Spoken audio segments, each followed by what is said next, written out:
So with COVID, one of the many things people are missing out on are big events, especially ones that require you to be in close quarters with everyone else, such as a big dinner party. Well, there's one this weekend, actually Saturday, and you can attend while staying safe since it's virtual. Hi, I'm Josh McEwen with Dufferin News, and the Orangeville Food Bank is hosting the Feast of Longing, a virtual dinner party that you are all invited to. And Heather Hayes, Executive Director of the Orangeville Food Bank, provided her time to share the details on it here. And we'll get right to it. Thanks. So the Feast of Longing is a virtual dinner party that we're hosting on September 12th, and we would like everybody to participate and join us on that one. So we're hoping that people will bring out their very best of the best that reminds them of the people who made sure that they had enough. So I'll be using some of my mother's dishes, I'll be using some of my grandmother's dishes, I'll be using some of the dishes that I've collected, and I want to set a really nice table, and I want to have a virtual dinner party for my bubble. So probably my kids will come and my husband, and then I also want to make sure that I'm setting a place for the people who don't have enough in our community. And I'll be making a donation on Canada Helps through our webpage to make sure that we can help fund the food bank and make sure that everybody in our community has enough. Awesome. That seems like a great cause with a great mission. That's great. So we're really excited that with this virtual dinner party, people will be able to send us the memories of those things that mean the most to them. Their most favorite recipes that remind them of the people who provided for them, why maybe these dishes or the flowers are important. And then we also want to have an opportunity to see those pictures and share them out. So we're asking people to send them to us on Facebook, but you can, through our website, we actually have a page on our website for the Feast of Longing, and you can send us some of those memories there as well, and pictures can come through Facebook. That's great. Thank you so much. And as you mentioned, you can donate through Canada Helps for the Feast of Longing? Absolutely. So there'll be a button on the bottom of the page that people can click and send their donations that way. Awesome. Great. That's great to hear. So, and you said it takes place on September 12th? Yeah, September 12th. And people can do it anytime they want to, really, during the day. Lunch, dinner, doesn't matter to us. I'll be doing mine in the evening, just because that's when my family's coming. Awesome. Great. Glad to hear it. Will there be more of these events? It would be great if there were. Originally, this idea was meant to be hosted in a farmer's field. So originally when we had come up with this idea, I had hoped that we would string picnic tables together in one long row, and we would hang lights, and we would do it at dusk, and we would bring together your favorite bits, and everybody would set their own picnic table. But we would be able to share all of these communal dishes with each other, just like a big country potluck. So that was our hope. Because of COVID, that's not what we can do right now, but virtually and within our own bubbles, we can still do the same kind of thing. So our hope would be that next year, maybe we can be outside next year and do it that way. Awesome. So, I mean, that sounds like a great concept to have, like, have everyone in the field, like you were saying. Mm-hmm. That'd be great. Like that'd be awesome. And to have everyone, like you said, communal. Mm-hmm. But we can't obviously do that. Not right now. But it's coming, right? This too shall pass. It's going to be a tough time. We got a couple of maybe years ahead of us. But as a wise volunteer said to me a few months ago when we were talking about this, he said, we've already handled this. We handled the 1918 pandemic, and we got through that, and you don't see the same restrictions that we had then as we do now. We'll get through this. It's just going to be a couple of bumpy years. Exactly. We've gotten through tougher things. Yeah. So I went to your website, and it mentioned Ethel Mulvaney. Mm-hmm. Can you tell us more about her? I can, actually. So I had the pleasure of listening to a documentary on a CBC Sunday morning program that I listened to, and it had a documentary about Ethel. And the more I read up on her, the more she turned out to be a most fascinating individual. She was from Manitoulin, and she became a teacher at a young age. She ended up marrying a British doctor who was in the forces. They got transferred to Asia, and while they were in Singapore, the Japanese invaded, and she was taken into an internment camp. So she was taken into the Chiang Mai prison. Women were separated from the men, And they didn't have enough to eat. They had a soup that they would be served once a day, made out of kind of like a spinachy kind of thing, and it was a slimy green concoction, but it wasn't enough to keep them alive.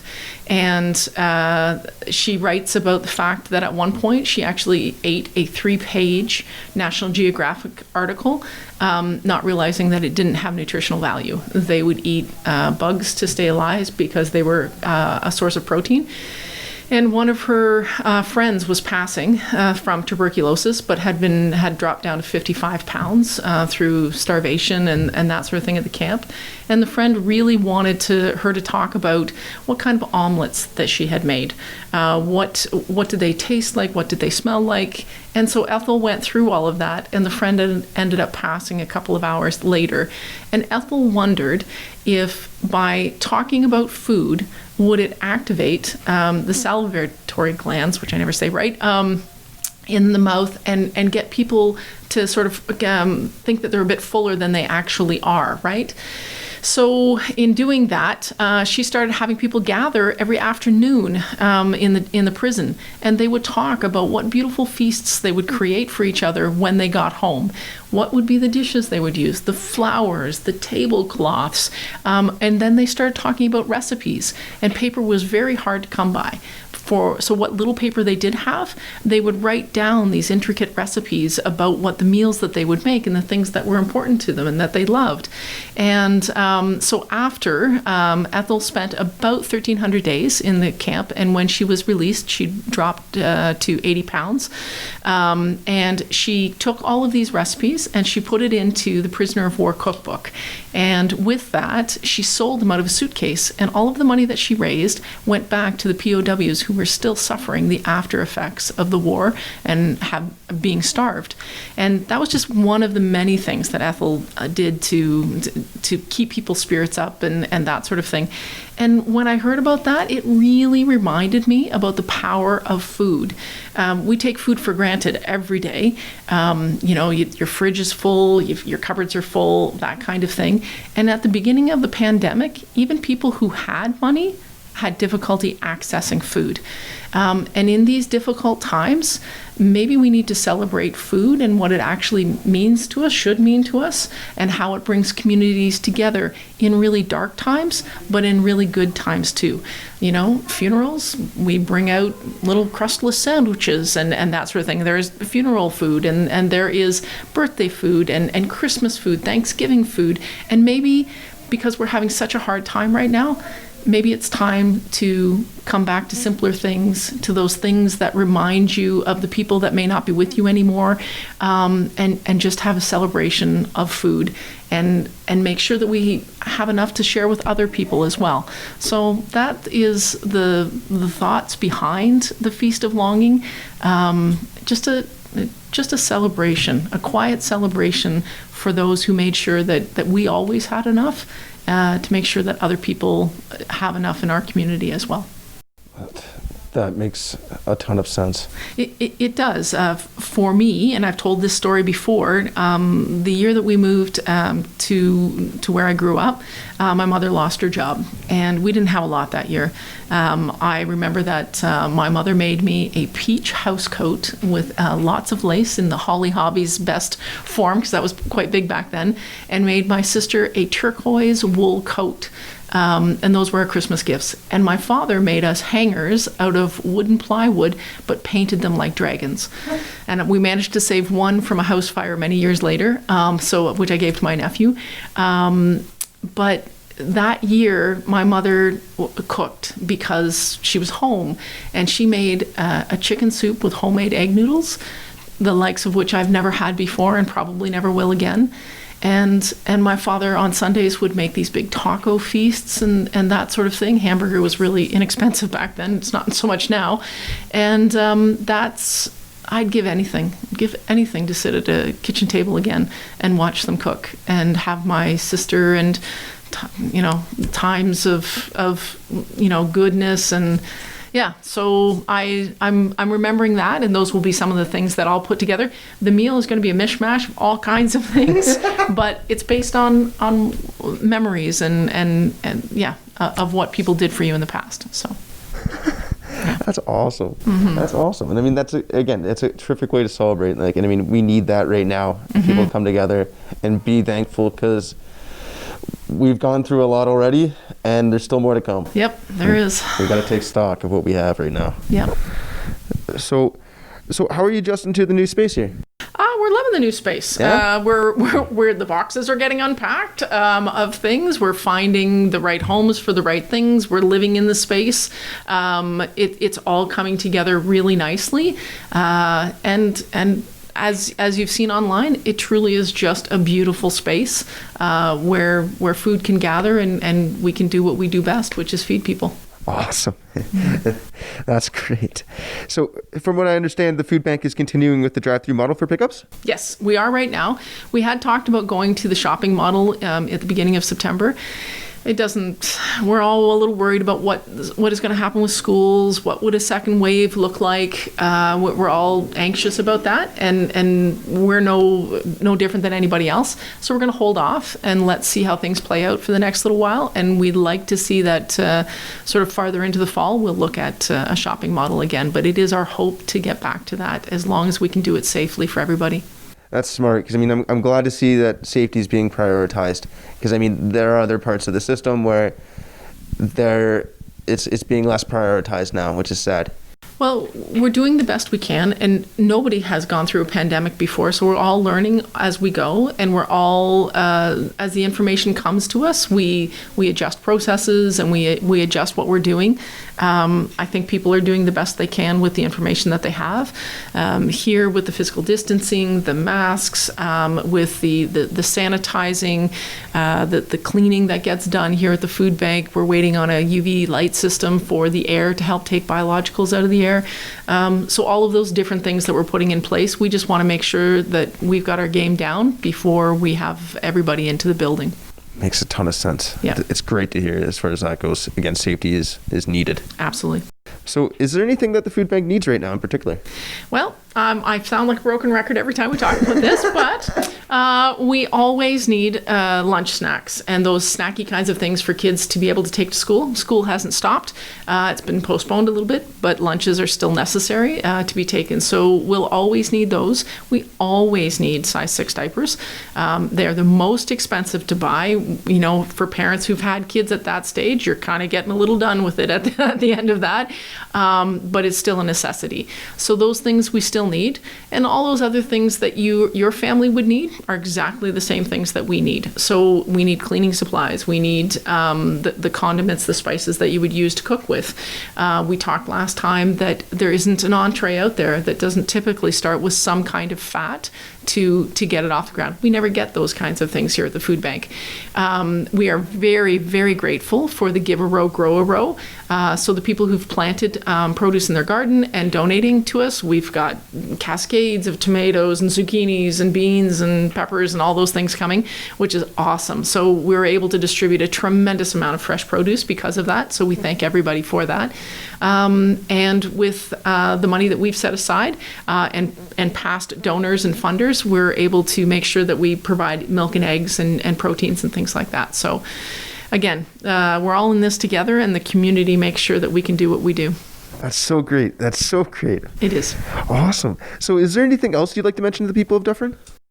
Just that I think we may end up in harder times than we've had in the next little while. I think that people who maybe have never had to use a food bank might have to come. We saw that a little bit in April, where we saw 100 new people coming to the food bank for the first time.